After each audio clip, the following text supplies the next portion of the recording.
Hello students, स्वागत है आप सभी का आपके अपने चैनल टीएच क्लासेस पर। हमारा मोटो है वी टीच अचीव, यानी हम पढ़ाएं और आप सभी अपनी लाइफ में सक्सेस अचीव करें। तो लेकर आ गई हूँ आप सभी बच्चों के लिए हिस्ट्री, जिसके लिए काफ़ी ज़्यादा बच्चे डिमांड कर रहे थे। उसके ओवरऑल इंपॉर्टेंट क्वेश्चन आंसर्स आज हम देखने वाले हैं। कोड इसका 315 है क्लास 12th वाले बच्चों के लिए, ठीक है। तो हिस्ट्री के कौन कौन से ऐसे क्वेश्चन हैं जो एग्ज़ाम के पॉइंट ऑफ व्यू से काफ़ी ज़्यादा इंपॉर्टेंट है और बार बार पूछे जाते हैं, तो इसको बनाने में बहुत ज़्यादा मेहनत मैंने करी है, क्योंकि मैंने इसमें देखा कि कौन कौन से ऐसे क्वेश्चन है पिछले ईयर में भी आए, उससे पिछले साल भी वो क्वेश्चन रिपीट हो रहे थे, तो उनको मैंने लिया है। और उन्हीं क्वेश्चन में से मतलब जो जो क्वेश्चन काफ़ी ज़्यादा इंपॉर्टेंट थे और बार बार रिपीटेड थे, उन क्वेश्चन को मैंने यहाँ पुटअप किया है और काफ़ी मैंने अच्छे से आपकी ये वीडियो तैयार करी है, ठीक है। अच्छे से मैंने ये बनाया है आपका। तो इसमें जो है ये आपका पार्ट 1 है। पार्ट 1 आपका ये है क्योंकि ये जो हिस्ट्री है काफ़ी ज़्यादा बड़ी है और इस वजह से ये जो वीडियोस हैं मुझे 2 पार्ट्स में डिवाइड करनी पड़ रही हैं। तो इसका पहला पार्ट ये है और सेकंड पार्ट आपका जल्दी ही आ जाएगा, डोंट वरी। इस पार्ट को आप अच्छे से देखिएगा और सेकंड पार्ट फिर आपको अच्छे से समझ में आ जाएगा, ठीक है। तो सेकंड पार्ट आने में थोड़ा सा टाइम लग सकता है, बट मैं कोशिश करूँगी जल्दी ही अपलोड हो जाए। चलिए, तो ये विद आंसर्स आपके क्वेश्चंस हैं कुछ बहुत ज़्यादा इम्पोर्टेंट, ठीक है। इससे पहले अगर चैनल पर नए हैं जल्दी से लाइक कर दो, शेयर कर दो और सब्सक्राइब करना ना भूलें अभी तक अगर सब्सक्राइब नहीं किया है तो। चलिए स्टार्ट कर लेते हैं वीडियो को। मैं इस चैनल की होस्ट तनु। तो सबसे पहले आपके क्वेश्चंस मैं बता देती हूँ। इसमें मैंने आपके 1 मार्क के क्वेश्चन, 2 मार्क्स के क्वेश्चन, इसके साथ साथ मैंने 10 मार्क्स वाले क्वेश्चन भी जो है लिए हैं इसमें, ठीक है। तो 10 मार्क्स में भी बहुत इंपॉर्टेंट क्वेश्चन आपके पूछे जाते हैं, तो वो भी हम इस वीडियो में देखने वाले हैं एंड में। और साथ साथ हम सारी जो है टॉपिक्स कवर करते जाएंगे। चैप्टर्स वाइज है आपका ये, ठीक है। तो चैप्टर वाइज आपने अगर कुछ नहीं पढ़ा है इस एक वीडियो को और आगे आने वाली इसकी एक दूसरी पार्ट, उसको अच्छे से आप देख लेंगे तो आपको एग्जाम के बिल्कुल भी हिस्ट्री से डरने की ज़रूरत नहीं है कि हिस्ट्री में हम क्या करके आएंगे, ठीक है। काफ़ी ज़्यादा बच्चों के अगर दिमाग में ये डर है तो बिल्कुल आपका दिमाग से ये डर नहीं निकल जाएगा, क्योंकि इसमें सारे हमने चैप्टर्स कवर कर ही लिए हैं आधे, और आधे हम दूसरे पार्ट में कवर कर लेंगे, ठीक है। पहला आपका क्वेश्चन है, संगम साहित्य से आप क्या समझते हैं। तो ये भी बहुत बार पूछा जाता है, आपको पता होना चाहिए। संगम जो है वो एक संस्कृत का शब्द है जिसका अर्थ होता है सभा। तो संगम काल में जिस साहित्य की रचना तमिल भाषा में की गई उसे संगम साहित्य कहते हैं, ठीक है। तो ऐसा काल, संगम काल, जिसमें कि तमिल भाषा में एक साहित्य की रचना की गई उसे संगम साहित्य कहते हैं। और कई बार क्वेश्चन एक और तरीके से पूछा जाता है कि संगम साहित्य की जो भाषा है उसको बताओ, मतलब संगम साहित्य की भाषा क्या है, तो आप लिखेंगे तमिल भाषा, ठीक है। तो 2 मार्क्स हमारे यहाँ से हो गए। उसके बाद इतिहास किसे कहते हैं। अगर आप इतिहास पढ़ रहे हैं तो आपको ये पता होना चाहिए कि इतिहास होता क्या है और उसे किसे कहते हैं इतिहास। तो आंसर देखिए, भूतकाल में जो घटनाएं घटती हैं, यानी पास्ट में जितनी भी घटनाएं घट रही हैं और जब हम उनका अध्ययन वर्तमान में करते हैं और प्रेजेंट में अगर हम उनका जो है अध्ययन कर रहे हैं, उनको रीड कर रहे हैं, तो उन बीती हुई घटनाओं को इतिहास कहते हैं। जो घटनाएं इतिहास में या फिर पास्ट में बीत गई, भूतकाल में बीत गई और उनका आज हम प्रेजेंट में बैठ के अध्ययन कर रहे हैं, तो उन्हें कहते हैं इतिहास, ठीक है। उसके बाद थर्ड क्वेश्चन, किन्हीं 3 बौद्ध रचनाओं के नाम बताइए। बहुत इंपॉर्टेंट है, बौद्ध धर्म से संबंधित रचनाएं हैं सुत्त पिटक, विनय पिटक और अधिधम्म पिटक। तो इन्हें त्रिपिटक भी कहते हैं। क्वेश्चन यहाँ से एक और बनता है कि त्रिपिटक किसे कहते हैं, तो सुत्त पिटक, विनय पिटक और अधिधम्म पिटक को त्रिपिटक कहते हैं और ये 3 बौद्ध रचनाएं हैं, ठीक है। उसके बाद क्वेश्चन नंबर 4 है, वेदों से आप क्या समझते हैं, माने वेद क्या होते हैं, ये भी क्वेश्चन बन जाता है, या फिर वेदों का क्या अर्थ है। तो कंफ्यूज मत होइएगा, लैंग्वेज थोड़ी सी चेंज हो जाती है क्वेश्चन की, पर क्वेश्चन वही रहेगा। आंसर, भारत की अधिकतम प्राचीन रचनाएं जो धर्म से संबंधित है उन्हें वेद कहा जाता है, ठीक है। जितनी भी रचनाएं भारत में जो आपकी धर्म से संबंधित हो, कोई भी धर्म हो, हिंदू धर्म, मुसलमान धर्म, वैसे तो ये हिंदू धर्म के लिए है, ठीक है। तो वो जो धर्म से संबंधित हो उसे वेद कहा जाता है। 4 वेद है हमारे, ऋग्वेद, सामवेद, यजुर्वेद, अथर्ववेद, ठीक है। तो आपके जो है ये क्वेश्चन आ जाता है कि वेदों की संख्या कितनी है। तो 4 वेद हैं, ऋग्वेद, सामवेद, यजुर्वेद और अथर्ववेद, ठीक है। उसके बाद 5th क्वेश्चन है, अभिलेख किसे कहते हैं। अभिलेखों से हमें क्या पता चलता है। काफ़ी ज़्यादा इंपॉर्टेंट है आपके लिए ये क्वेश्चन। और इसमें आंसर देखिए, पत्थर, धातु या पकी हुई मिट्टी जैसी जो शत है उस पर अगर हम उकेरी हुई लिखावट, जब हम किसी भी पत्थर पर, धातु पर या पकी हुई मिट्टी पर खुरच कर अगर हम उस पे कोई मतलब उकेरी हुई लिखावट जो पहले के टाइम में होती थी उसे कहते हैं अभिलेख। ठीक है, पत्थरों पे अगर खुरच कर जो लिखावट लिखी जाती थी उसे अभिलेख कहते हैं। यह अभिलेख मुख्यतः शिलाखंडों, कलाकृतियों, मूर्तियों और ताम्रपत्र पर प्राप्त हुए हैं। और ये हमें कहाँ से प्राप्त हुए हैं? शिलाखंडों से। शिलाखंडों का मतलब होता है बड़े बड़े जो पत्थर होते हैं। कलाकृतियों पर, मूर्तियों पर भी आपने देखा होगा कुछ कुछ लिखा रहता है ना, पहले की मूर्तियाँ होती हैं जो उन पे कुछ ना कुछ लिखा रहता है, तो वो जो लिखा हुआ होता है ना उसको कहते हैं अभिलेख। ठीक है, अधिकांश अभिलेख हमें इनसे क्या पता चलता है? राजाओं ने लिखवाए थे और उन्होंने हमें उनकी प्रशंसा या उपलब्धियों का पता लगे इसलिए उन्होंने अभिलेख लिखवाए थे। तो इनसे हमें क्या पता चलता है? किसी भी राजा या फिर किसी भी कोई भी नागरिक जिसने ये अभिलेख लिखवाए थे उसकी प्रशंसा होंगी, उपलब्धियां होंगी, या फिर अगर कोई वो शिक्षा देना चाहता है तो वो हमें इससे पता चलती है। ठीक है, प्रश्न नंबर 6, अशोक के अभिलेख किस लिपि में लिखे गए हैं? तो आंसर हो जाएगा, अशोक के ज़्यादातर अभिलेख ब्राह्मी या फिर खरोष्ठी लिपि में लिखे गए हैं। ठीक है, तो ये आंसर हो जाएगा इसका। नेक्स्ट क्वेश्चन, कौटिल्य कौन था? काफ़ी ज़्यादा बार पूछा जाता है 1 मार्क में और 2 मार्क्स में भी। तो आंसर हो जाएगा, कौटिल्य जो था वो चंद्रगुप्त मौर्य का प्रधानमंत्री था और उसने अर्थशास्त्र नाम की पुस्तक की रचना करी थी। तो अर्थशास्त्र की रचना किसने करी थी? कौटिल्य ने करी थी। ठीक है, या फिर क्वेश्चन ऐसे भी पुटअप हो सकता है कि कौटिल्य ने किस जो है पुस्तक की रचना की थी, कौन सी पुस्तक की रचना की? तो अर्थशास्त्र हो जाएगा। ठीक है, उसके बाद 8th क्वेश्चन, नालंदा विश्वविद्यालय के उत्कर्ष का उल्लेख किस चीनी यात्री ने किया? तो नालंदा विश्वविद्यालय के उत्कर्ष का उल्लेख चीनी यात्री ह्वेन सांग ने किया था। ठीक है, तो ये ह्वेन सांग थे, ये बौद्ध धर्म की पढ़ाई करने के लिए भारत में आए थे और इन्होंने नालंदा विश्वविद्यालय का उल्लेख किया था। ठीक है, उसके बाद 9th क्वेश्चन, प्राचीन भारत के धार्मिकेतर साहित्य पर एक संक्षिप्त टिप्पणी लिखनी है। धार्मिकेतर साहित्य के बारे में बहुत ज़्यादा पूछा जाता है। इतिहास का एक साहित्यिक स्रोत है जिसमें कि हमें धर्म से रिलेटेड चीज़ें मिलने के अलावा हमें यहाँ पर कुछ नीतियाँ मिलती हैं, संहिता मिलती हैं। और आंसर एक बार देख लेते हैं क्या होगा इसका। प्राचीन भारत के अध्ययन में धार्मिकेतर साहित्य का महत्व बहुत ज़्यादा ज़रूरी है क्योंकि इनसे हमें भारतीय इतिहास के विभिन्न पहलुओं का पता चलता है। इसके अंतर्गत वे संहिता आती हैं जो विभिन्न समुदायों के कर्तव्यों का विधान करती हैं। तो धार्मिकेतर साहित्य में हमें कुछ संहिताएं, संहिता का मतलब होता है कुछ सूची, ऐसी सूचियाँ जहाँ से हमें मिले कि हमें ये पता चले कि कौन कौन से हमें काम करने चाहिए और कौन से हमें काम नहीं करने चाहिए। ठीक है, तो वो कर्तव्यों का जो है विधान ये करती हैं। यह ग्रंथ हिंदुओं से संबंधित कानूनों की व्याख्या करता है कि हिंदुओं को कौन कौन से कानूनों का पालन करना चाहिए। इसके अंतर्गत सर्वप्रथम ग्रंथ है मनुस्मृति। काफ़ी ज़्यादा इंपॉर्टेंट है कि सबसे पहला धार्मिकेतर साहित्य कौन सा था? मनुस्मृति। दूसरा ग्रंथ है कौटिल्य का अर्थशास्त्र जिसमें कि मौर्य युग के भारतीय अर्थव्यवस्था और राजनीतिक व्यवस्था की महत्वपूर्ण जानकारी हमें प्राप्त होती है। तो पहला हो जाएगा मनुस्मृति धार्मिकेतर साहित्य है और दूसरा हमारा अर्थशास्त्र कौटिल्य ने जो लिखा था। ठीक है, 10th क्वेश्चन, तमिलनाडु और केरल के तटीय राज्यों में तालाबों से सिंचाई क्यों लोकप्रिय है? तो ये आपका पूछा जाता है कई बार कि तमिलनाडु या केरल में तटीय राज्य जो हैं, मतलब जो समुद्र से लगे हुए राज्य हैं, उसमें तालाबों से क्यों सिंचाई की जाती है? तो आंसर हो जाएगा क्योंकि तमिलनाडु में नदियां जो हैं वो मौसमी होती हैं जिसके परिणाम स्वरूप इस क्षेत्र में लोग तालाबों द्वारा सिंचाई पर अधिक निर्भर होते हैं।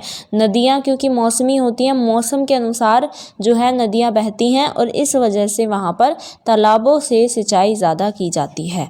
उसके बाद 11th है आपका क्वेश्चन, भौगोलिक विविधताओं के आधार पर भारतीय उपमहाद्वीप को कितने भागों में विभाजित किया जा सकता है? आंसर हो जाएगा हिमालय क्षेत्र। 3 भागों में किया जा सकता है। पहला हिमालय क्षेत्र, दूसरा उत्तर भारत का नदी तटीय मैदानी क्षेत्र यानी बीच का हमारा एरिया, उसके बाद प्रायद्वीपीय भारत जो हमारा समुद्र से लगा हुआ भारत है वो। ठीक है, 12th क्वेश्चन है, हिमालय पर्वतीय क्षेत्र की लंबाई कितनी है? पूछा जाता है। और ऐसे भी पूछ सकते हैं हिमालय जो पर्वत क्षेत्र है उसकी कितनी लंबाई है? तो आंसर हो जाएगा इसका 24,000 किलोमीटर। ये विश्व की विशालतम और उच्चतम पर्वतीय श्रृंखला है। विश्व में, पूरे वर्ल्ड में जो हिमालय पर्वत है वो काफ़ी ज़्यादा बड़ी पर्वत श्रृंखला है। ठीक है। उसके बाद 13th क्वेश्चन है, उत्तर वैदिक युग में गंगा नदी के ऊपरी मैदानी क्षेत्र में कौन निवास कर रहे थे? तो आर्य निवास कर रहे थे वहाँ पर।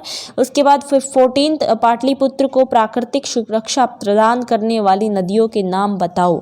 तो ऐसी कौन सी नदियाँ थी जो कि पाटलिपुत्र को प्राकृतिक सुरक्षा दे रही थी? तो आंसर हो जाएगा गंगा, सोन और गंडक नदी। ठीक है, तो ये 3 नदियाँ थी जो कि पाटलिपुत्र को प्राकृतिक सुरक्षा दे रही थी। 15th क्वेश्चन, कपास की खेती के लिए कौन सी मिट्टी ज़रूरी होती है? तो आंसर हो जाएगा काली मिट्टी। नेक्स्ट, भड़ोच क्या है या फिर भरूच क्या है? ठीक है, अभी इसको भरूच नाम से जानते हैं और पहले इसको भड़ोच बोला करते थे। तो भड़ोच क्या होता है, उससे क्या तात्पर्य है? भड़ोच जो है वो गुजरात का अत्यधिक महत्वपूर्ण समुद्री बंदरगाह है। क्यों? क्योंकि यहाँ से व्यापार होता है, गुजरात का है, ये गुजरात में है। ठीक है, कई बार आपसे भड़ोच को जो है मैप में दिखाने के लिए बोला जाता है। ठीक है, हम नेक्स्ट वीडियो में कवर करेंगे कि आपको मैप में किस तरीके से शो करना है। तो इसीलिए जल्दी से चैनल को सब्सक्राइब कर दो ताकि नोटिफिकेशन आपको जल्दी ही मिल जाए जैसे ही अपलोड हो आपके सेकंड पार्ट की वीडियो। ठीक है, तो ये गुजरात में है। उसके बाद आपका 17th क्वेश्चन, नवीन पाषाण युग की क्रांति से क्या तात्पर्य है? यानी नवीन पाषाण युगीन क्रांति क्या है? नव पाषाण युग में मनुष्य के जीवन में अनेक महत्वपूर्ण परिवर्तन आ गए थे। नव पाषाण युग में मनुष्य अलग अलग कलाओं का विकास करने लग गया था। नव पाषाण युग जो था उसमें मनुष्य अलग अलग कलाओं का विकास करने लग गया था और उसने पत्थरों के चिकने और धारदार उपकरण बनाने शुरू कर दिए थे। तो उसने पत्थरों के नए नए उपकरण बनाने शुरू कर दिए थे। इसके साथ उसने पशुओं को घर में रखकर पालने का जो चलन है वो भी आरंभ कर दिया था। अब उसके घुमक्कड़ जीवन का अंत हो गया। घुमक्कड़ जीवन का मतलब होता है जो लोग इधर से उधर बस घूमते रहते हैं और अपना जीवन ऐसे ही व्यतीत करते हैं, कोई उनका एक स्थायी ठिकाना नहीं होता। लेकिन नवपाषाण युग में ऐसा हुआ कि उन्होंने घुमक्कड़ जीवन को छोड़कर स्थायी जीवन, स्थायी रूप से रहने के लिए गांव बसाने वो शुरू हो गए थे।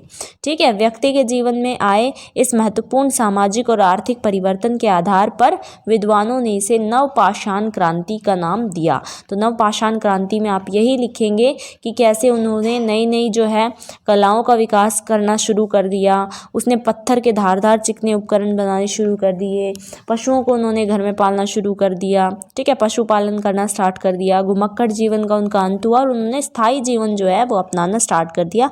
और इसी चीज़ को देखते हुए विद्वानों ने इसे नवपाषाण क्रांति का नाम दिया। नेक्स्ट क्वेश्चन, पूरा पाषाण युग के दौरान उपयोग किए जाने वाले औजारों की प्रमुख विशेषताएं और उपयोग क्या थे? तो पूरा पाषाण युग जो था उसमें कौन कौन से औजार जो थे वो उपयोग किए जाते थे, उनकी क्या उपयोगिता थी और इसके साथ साथ हमें इनकी कुछ विशेषताएं बतानी है। तो पूरा पाषाण शब्द का अर्थ होता है पुराना या फिर लिथिक, जिसका अर्थ है पत्थर से लिया गया। तो वो युग जो कि पुराने जहाँ पे जिस टाइम पे हमारे पुराने टाइम पे पत्थरों का यूज़ ज़्यादा होता था, जैसे आपने देखा भी होगा मूवीज़ वगैरह में दिखाते हैं पुरानी मूवीज़ में कि पत्थरों को रगड़ के जो है आग जलाई जाती थी। ठीक है, और पत्थरों से ही औजार बनाए जाते थे, पत्थरों पर ही बैठते थे ये लोग। तो वो पत्थरों वाला युग जो है वो पूरा पाषाण युग कहलाएगा। इसके औजार क्या थे?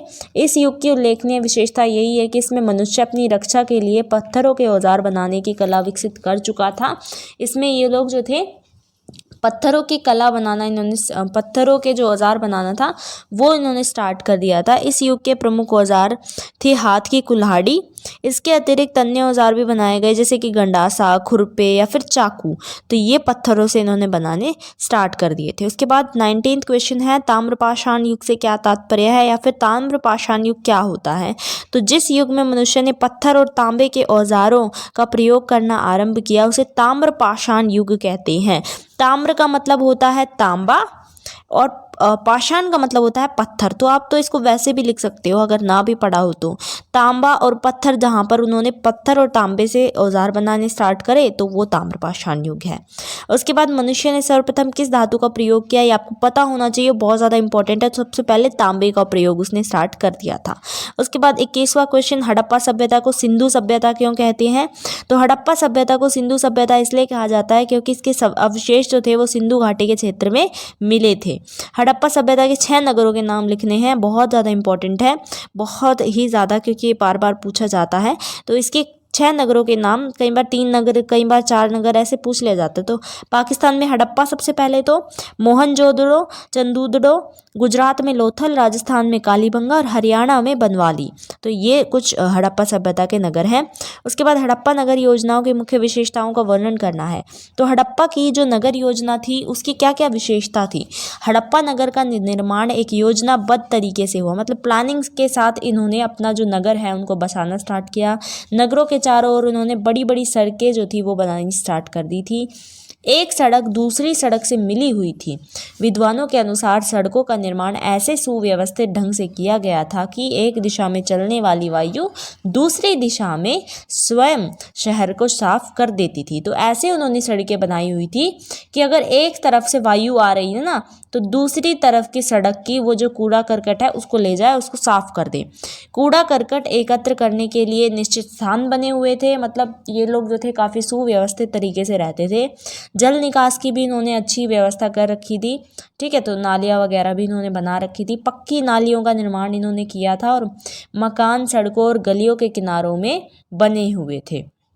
जो मकान थे वो आजकल भी आप देखते हो सड़कों के किनारों पे मकान बने हुए थे, तो इस टाइम पे भी इन्होंने मकान जो थे वो सड़कों के किनारों पे बनाए हुए थे, ठीक है। उसके बाद 24वां क्वेश्चन है, हड़प्पा सभ्यता और वैदिक सभ्यता में क्या अंतर है, ये हमें बताना है। हड़प्पा सभ्यता और वैदिक सभ्यता में अंतर है। हड़प्पा सभ्यता एक नगरीय और विकसित व्यवस्था थी, हमने ऊपर देख लिया, काफ़ी ज़्यादा सुव्यवस्थित ढंग से रहते थे। लेकिन वैदिक सभ्यता एक ग्रामीण सभ्यता थी, ठीक है। तो हड़प्पा सभ्यता आप यही लिख सकते हैं कि हड़प्पा सभ्यता शहरी सभ्यता थी, वैदिक सभ्यता एक ग्रामीण सभ्यता थी। हड़प्पा के लोग जो थे वो शांति प्रिय थे, जबकि आर्य के लोग, वैदिक का मतलब है आर्य, ठीक है, आर्य के लोग जो थे वो युद्ध प्रिय थे।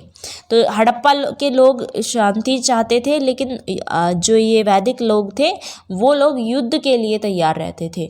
हड़प्पा सभ्यता के लोग मूर्तियों का पूजन करते थे, लेकिन आर्य लोग मूर्ति पूजन नहीं करते थे, ठीक है। उसके बाद आपका 25वां क्वेश्चन, मोहनजोदड़ो के विशाल स्नानागार की विशेषताओं का उल्लेख हमें करना है। बहुत इंपॉर्टेंट है आपके लिए, पूछ लिया जाता है, आंसर देख लीजिए। मोहनजोदड़ो में बना सार्वजनिक स्नानागार सभ्यता विशेष महत्व रखता है।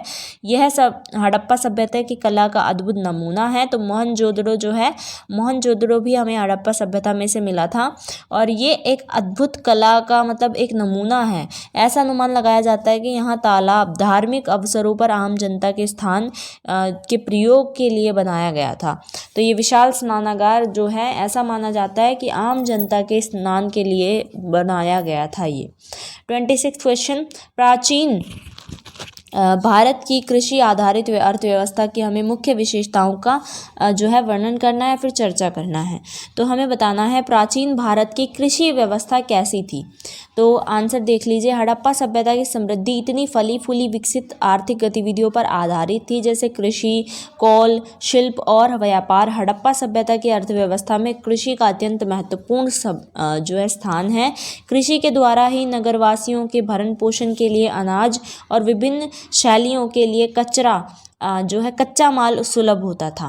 तो ऐसा माना जाता था कि कृषि के द्वारा ही जो है कच्चा माल शिल्पियों तक पहुंचाया जाता था। सिंधु तथा दूसरी सहायक नदियों द्वारा जो है उपजाऊ जलोढ़ मिट्टी कृषि के लिए महत्वपूर्ण मानी जाती थी। तो सिंधु और उसकी जो सहायक नदी हैं उनसे काफ़ी अच्छी जो है उपजाऊ ज़मीन होती थी और कृषि अच्छे से हो जाती थी। कृषि कार्य से प्रशस्तर एवं कांस्य धातु के बने हुए उपकरणों तथा औजारों का प्रयोग किया जाता। अब कृषि ये लोग करते थे तो नए नए औजार इनको इन्वेंट करने पड़ते थे, ये आप लिखेंगे। उसके बाद हड़प्पा वासियों द्वारा पूजे जाने वाले किन्हीं 4 वस्तुओं के हमें नाम बताने हैं। तो कौन कौन से ऐसी वस्तु थी जिन्हें वो लोग पूजते थे। आंसर हो जाएगा पहला मातृदेवी, ठीक है, मातृदेवी की मूर्ति हमें वहाँ से मिली है उसकी खुदाई में। पशुपति, शिवजी, उसके बाद जो है लिंग को ये लोग पूजते थे। उसके बाद 28वां क्वेश्चन, वेदों का अर्थ हमें ज्ञात करना है, वेदों का अर्थ बताना है। कई बार ऐसे भी क्वेश्चन पूछ लिया जाता है। तो वेद जिसका शाब्दिक अर्थ होता है जानना, वेद का मतलब होता है जानना। ऋग्वैदिक काल में इतिहास को जानने का यह सबसे विश्वसनीय और प्रमाणित स्रोत है। तो ऋग्वैदिक काल जब था तो तो ये जो है वेद उस टाइम पे बनाए जाते थे जिससे कि हमें इतिहास को जानने में मदद मिले।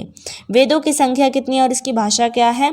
वेदों की 4 संख्या हमने ऊपर देख लिया है, ऋग्वेद, यजुर्वेद, सामवेद और अथर्ववेद। इसकी भाषा संस्कृत है। तो वेदों की भाषा क्या है? संस्कृत। आप ये लिखेंगे। उसके बाद 38वां क्वेश्चन, आर्य कौन थे? आर्य शब्द का अर्थ श्रेष्ठ। आर्य शब्द का अर्थ होता है श्रेष्ठ। ठीक है, आप ये लिख सकते हैं। इतिहास में एक जाति का नाम है आर्य। ठीक है, इस जाति के लोग श्रेष्ठ और सभ्य थे। आज विश्व की एक बड़ी संख्या स्वयं आर्यों की संतान कहलाने में गर्व अनुभव करती है। तो आज के टाइम पे भी लोग जो है आर्य को बहुत ज़्यादा श्रेष्ठ मानते हैं और आर्य की संतान कहलाने में उनको बहुत गर्व महसूस होता है। उसके बाद 31वां क्वेश्चन, उत्तर वैदिक काल में आर्य किस क्षेत्र के लोग के जो है संपर्क में आए? तो उत्तर वैदिक काल में आर्य जो थे वो कौन कौन से लोगों के संपर्क में आए? तो उत्तर प्रदेश और उत्तरी बिहार। उत्तर प्रदेश में कौशल और उत्तरी बिहार में विदेह, इनके संपर्क में आए थे। उसके बाद अगला क्वेश्चन, ऋग्वैदिक तथा उत्तर वैदिक वर्ण व्यवस्था में अंतर हमें बताना है। वर्ण व्यवस्था का मतलब होता है जाति व्यवस्था। ठीक है, उस टाइम पे जाति व्यवस्था कैसी थी ऋग्वैदिक में और उत्तर वैदिक काल में? ऋग्वैदिक काल में जो वर्ण व्यवस्था थी वो कर्म पर आधारित थी, जबकि उत्तर वैदिक काल में ये जन्म पर आधारित थी। तो वर्ण व्यवस्था कैसी थी ऋग्वैदिक काल में कि जिसमें मतलब ऋग्वैदिक काल में ऐसा था कि तुम किसी भी जाति में काम जन्म लो, उससे कोई फर्क नहीं पड़ता, तुम्हारा जो काम है ना उससे जो है तुम्हें माना जाता है कि भाई तुम्हारा काम पे तुम ये डिपेंड करेगा। लेकिन उत्तर वैदिक काल में ऐसा नहीं था, ये जन्म पर डिपेंड करती थी।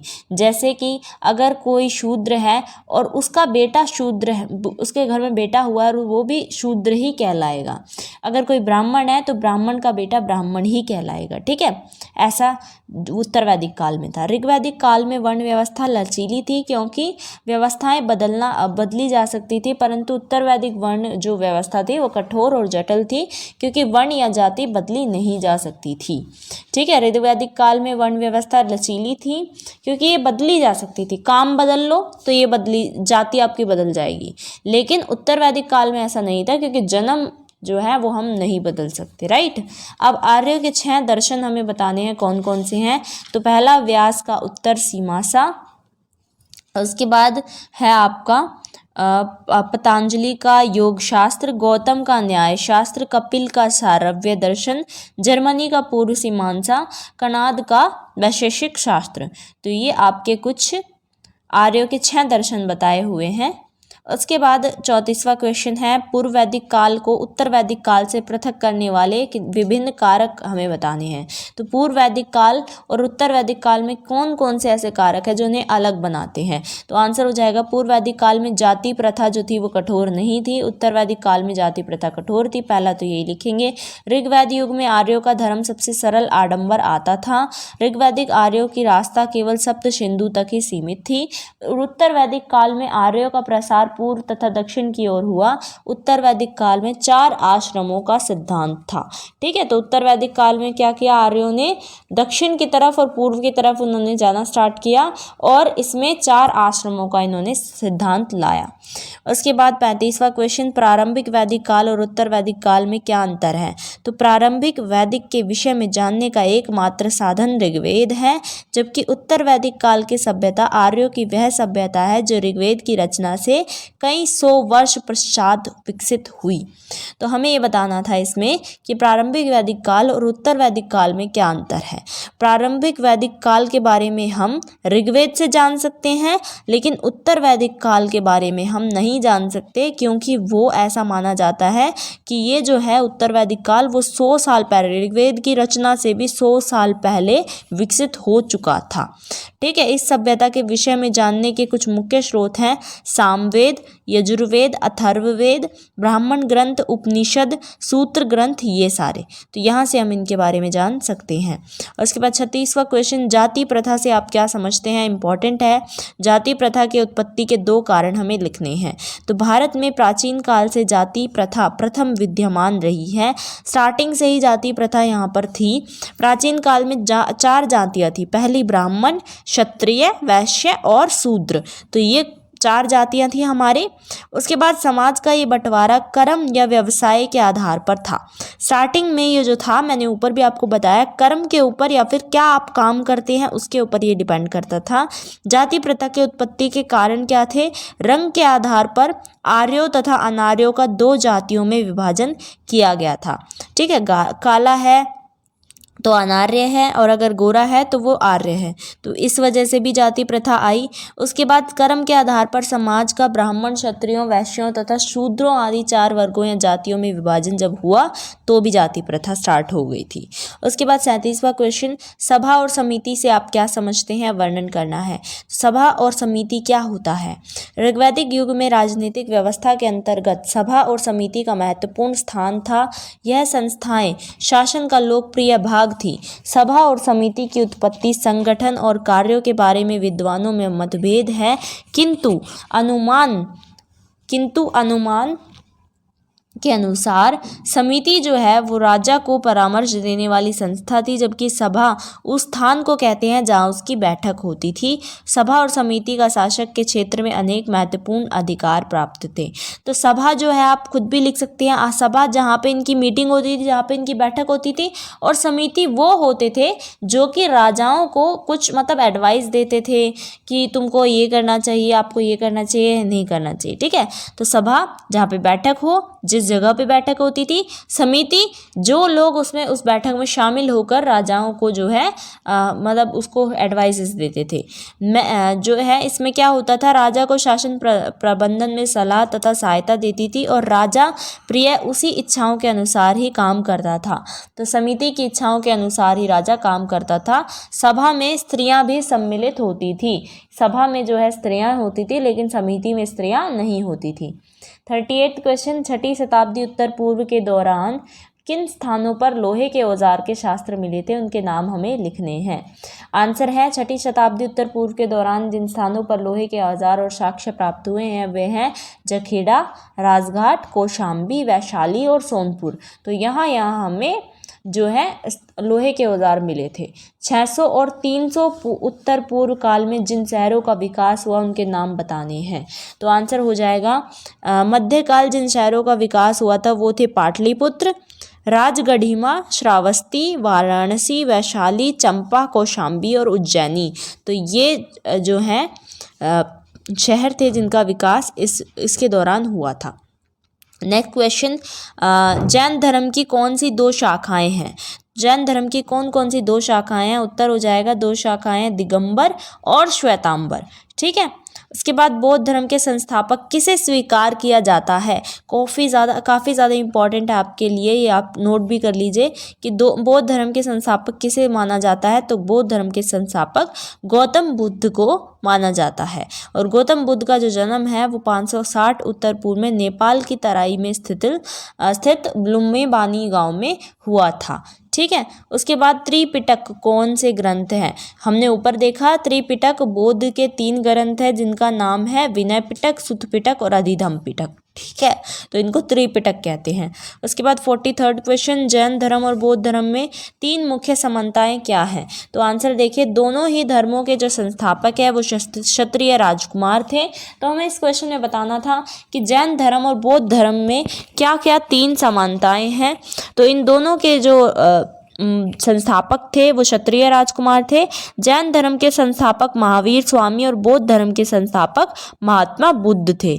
ठीक है, दोनों ही धर्मों में अहिंसा के सिद्धांत जो है वो बताया गया है, इस पर विश्वास करते हैं और वो जीव हत्या को पाप मानते हैं। दोनों धर्मों में, दोनों धर्म में कर्म में विश्वास करते थे। उनके अनुसार प्रत्येक व्यक्ति के अच्छे और बुरे कर्मों का फल जो है उन्हें भोगना पड़ता है और अच्छे कर्मों से ही मोक्ष प्राप्त होता है। तो दोनों धर्मों में ये था। हीनयान और महायान काफ़ी इंपॉर्टेंट है। 44th क्वेश्चन, हीनयान और महायान में अंतर हमें स्पष्ट करना है। तो महात्मा बुद्ध की मृत्यु के पश्चात बौद्ध धर्म में संप्रदायों जो है उसमें विभक्त हो गया था। और ये 2 संप्रदाय कौन कौन से थे? हीनयान और महायान। तो जब बौद्ध धर्म में महात्मा बुद्ध की मृत्यु हुई तो बौद्ध धर्म 2 संप्रदायों में बट गया, पहला हीनयान, दूसरा महायान। हीनयान मत वाले जो थे वो पुराने धर्म को जिसकी नींव बुद्ध ने रखी थी मानते थे कि महायान वाले विचारधारा उनसे थोड़ा भिन्न था, इसलिए दोनों संप्रदायों में अंतर है। तो बौद्ध भिक्षुओं की ये लोग उपासना कैसे करते थे? महायान मत में केवल बुद्ध को ही भगवान का पद दिया गया है और उनकी उपासना आरंभ हो गई। अपितु उन बौद्ध भिक्षुओं को भी जो अपनी उपासना और पवित्रता के कारण आ चुके थे, उनकी भी उपासना की जाने लगी और उनकी मूर्तियां बनाकर बौद्ध मंदिरों में रखी जाने लगी। महायान में क्या होता था? सिर्फ बुद्ध को ही भगवान मानते थे, लेकिन हीनयान में क्या हुआ? हीनयान में जो उनके बौद्ध के साथ साथ जो भिक्षु थे, उनके जो सहायक थे और उनके जितने भी जो हैं बौद्ध भिक्षु थे, उनकी भी मूर्तियां उन्होंने बनाकर मंदिरों में रख दी। उसके बाद निर्वाण की अपेक्षा स्वर्ग, ये लोग क्या कहते हैं? महायान मत वालों ने भी अब साधारण के सामने स्वर्ग को अपना अंतिम मंजिल बताया। तो महायान वाले क्या बताए थे कि स्वर्ग जो है वो अंतिम मंजिल होती है। यह धर्म एक बड़ा परिवर्तन था जो कि साधारण मनुष्य को फुसलाने के लिए किया गया। वास्तव में बौद्ध धर्म वाले जो है अनुभव कर रहे थे कि हिंदू धर्म उनसे अधिक प्रचारित है, इसीलिए उन्होंने ऐसा ढोंग रचना आरंभ कर दिया था। उसके बाद भाषा की भिन्नता। दोनों संप्रदायों में एक अंतर यह था कि महायान संप्रदाय की बहुत सी पुस्तक संस्कृत भाषा में लिखी गई, जबकि हीनयान मत वालों की सब पुस्तकें जो है पाली भाषा में मिली थी। ठीक है। उसके बाद 45वां क्वेश्चन है, कौटिल्य का अर्थशास्त्र प्राचीन भारत के राजनीतिक प्रशासन में कैसे, क्यों और महत्वपूर्ण समझा जाता है? इंपॉर्टेंट क्वेश्चन आपके लिए। उत्तर हो जाएगा कौटिल्य चंद्रगुप्त मौर्य के प्रधानमंत्री थे, हमने ऊपर पढ़ लिया। अर्थशास्त्र उसके द्वारा रची गई थी। इसके 15 भाग हैं जिनमें राज प्रबंध के अनेक अंगों पर प्रकाश डाला है। तो अर्थशास्त्र हमें बेसिकली यही सिखाती है कि राजा को कैसे जो है राज प्रबंधन करना चाहिए, कैसे उसको न्याय करना चाहिए, अपना राज्य किस प्रकार उसको चलाना चाहिए। इसमें राजा और उसके आदर्शों का उल्लेख है। कौटिल्य के अनुसार राजा निरंकुश, वीर और प्रजाहितकारी होना चाहिए। उसे मंत्रियों से सहायता लेनी चाहिए। अर्थशास्त्र चंद्रगुप्त मौर्य के शासन को जानने का एक महत्वपूर्ण साधन है। इस प्रकार अर्थशास्त्र भारतीय साहित्य में राजनीति तथा महत्वपूर्ण साधन है। इस प्रकार जो साहित्य है, ये अर्थशास्त्र जो है वो काफ़ी ज़्यादा इम्पोर्टेंट भी है और प्राचीनतम और महत्वपूर्ण पुस्तक भी है। अशोक के धम्म नीति की क्या क्या मुख्य विशेषता है? अगेन इट्स वेरी इंपॉर्टेंट, कई बार पूछा जाता है अशोक के धम्म नीति के बारे में। तो आंसर हो जाएगा, विश्व इतिहास में अशोक इसीलिए प्रसिद्ध है क्योंकि उसने निरंतर मानव की नैतिक उन्नति के लिए प्रयास किया, जिस सिद्धांतों के पालन से यह नैतिक उत्थान संभव था। अशोक के लेखों में उन्हें धम्म कहते हैं। ठीक है। अशोक की प्रशंसा उसकी सैनिक गतिविधियों की तुलना में उसकी धम्म नीतियों से ज़्यादा संबंधित है। ठीक है। तो अशोक जो है वो इम्पोर्टेंट हमारे पूरे इसके लिए इसीलिए हैं क्योंकि उन्होंने कुछ नीतियाँ बताई हैं जिन पर चल के मानव जो है अच्छा जीवन व्यतीत कर सकता है। और उसने जो है धर्म के जरिए बौद्ध धर्म के सिद्धांतों के प्रचार का प्रयास किया था। अशोक ने दूसरे तथा 7वें स्थान लेखों में धर्म की व्याख्या इस प्रकार की है, धर्म है साधुता, कल्याणकारी कर्म करना, पाप रहित होना, वृद्धों और दूसरों के प्रति जो है व्यवहार रखना, मतलब अच्छा व्यवहार रखना, मधुरता, यज्ञ करना, दान करना, सुचिता रखना। ठीक है। और आगे इसमें क्या कहा गया है? प्राणियों का वध ना करना, कि हमें प्राणियों का वध नहीं करना चाहिए, जीव हिंसा नहीं करनी चाहिए, माता पिता और बड़ों की आज्ञा माननी चाहिए, गुरुजनों के प्रति हमें आदर रखना चाहिए, मित्रों, परिचितों, संबंधियों, ब्राह्मण और श्रवणों की हमें उनके प्रति हमें दानशीलता और उचित व्यवहार रखना चाहिए। तो इस चीज़ के बारे में ये बताते हैं। तो बेसिकली जो हमारी अच्छे मैनर्स होते हैं वो आप लिखिएगा इसमें धम्म में। ठीक है। निष्ठुरता और क्रोध जो है वो ईर्ष्या सभी पाप के लक्षण हैं। मतलब निष्ठुरता, क्रोध करना, अपना मतलब मान सम्मान के ज़्यादा वो होना, लोभ होना, ईर्ष्या रखना, ये सारे पाप के लक्षण होते हैं और प्रत्येक व्यक्ति को इससे बचना चाहिए, ये इसमें बताया गया है। उसके बाद 47वां क्वेश्चन, शुंग वंश की स्थापना किसने की थी?